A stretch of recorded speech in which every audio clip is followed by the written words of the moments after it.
First time జొన్నలతో దోశ చేశాను, కానీ ఇంత బాగా వస్తుంది అని అసలు ఎక్స్పెక్ట్ చేయలేదు. చాలా బాగా వచ్చింది.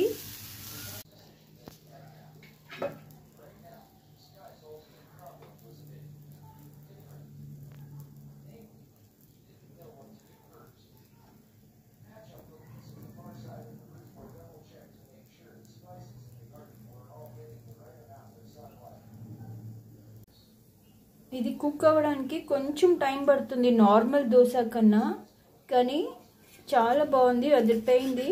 ఇంక ఇది ఫిక్స్ అనమాట.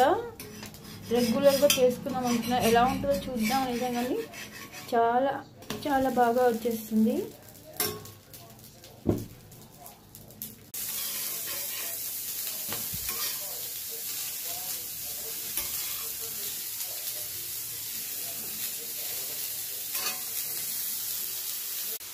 ఎలా అంటే క్వాంటిటీస్